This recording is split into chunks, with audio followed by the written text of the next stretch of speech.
All right, so many of you probably have already seen that Paniro Johnson of Iowa State, along with a host of other Iowa State athletes, are in trouble. And a couple months ago now, I talked to you about the gambling probe within the state of Iowa that impacted Iowa and Iowa State wrestlers. So the first actual names have been released, and Paniro Johnson is the big one for Iowa State. And if you didn't know, what basically started from the DCI, which is the Department of Criminal Investigation in the state of Iowa, was looking into underage gambling. And then from that, it spiraled into, wait, there's a lot of these athletes, student athletes, NCAA athletes that are betting. How many of them are betting on sports they shouldn't be or games they shouldn't be?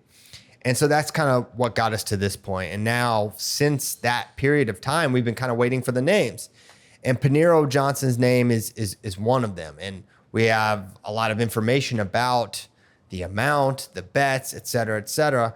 And the big question is, how much trouble is Paniro going to be in? So let's get into it. First off, Paniro Johnson, I guess you could say allegedly. I'll just say allegedly, but reportedly wagered over $45,000 on DraftKings, making over 1,200 different bets. So you hear that amount and you think, okay, and also that he wagered 25 times on Iowa State sports. So you hear all that information, you think, oh, wow, Paniro's done, right? Paniro is going to be in big, big trouble. Well, that's not necessarily the case. In fact, internally or in circles around Iowa State, the thought is that he's going to be fine NCAA-wise, because there's kind of two things happening in parallel. You've got the actual criminal investigation where Paniro finds himself in trouble. Then you have the NCAA. And those are two separate things. So Paniro could be in trouble because he'd made these wagers while he was underage. He was 20 years old. You have to be 21 to do this. But what can help him NCAA-wise is that Paniro's bets were made while he was a gray shirt. Now, gray shirt is not like a real NCAA term, I don't think. It's not. You're not a NCAA athlete if you're gray shirting. What it basically means is you've graduated high school and you're taking a year. You're not enrolled in classes, but you're probably training with the RTC, and maybe you're in community college, but you're not an NCAA athlete is the main thing. And it seems like almost all of these wagers were made while he was in having his gray shirt year. So effectively, he would be fine in the NCAA's eyes. But where he could be in trouble is he's made all these bets as an underage person, et cetera, et cetera.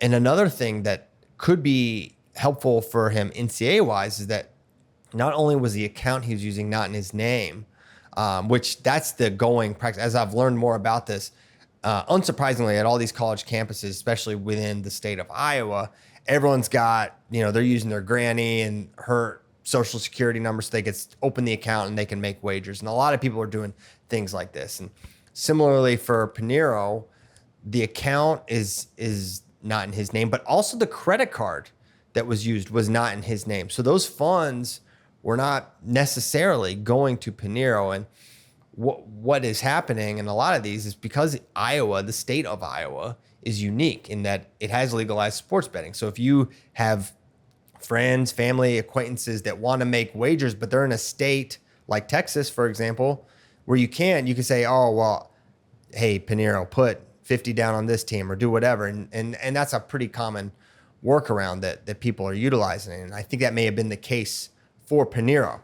So I'm telling you, as bad as all this sounds, there's a scenario where Paniro does not miss much time at all for Iowa State. Now, I will say the plan right now is for Paniro to redshirt. Casey Swiderski is going to move up to 149. It sounds like Cody Chittum's going to be the man at 157, and they'll have some redshirts to play with in the years following with Paniro, with Casey, with Cody to figure that all out. But it sounds like Paniro is going to redshirt this year anyways.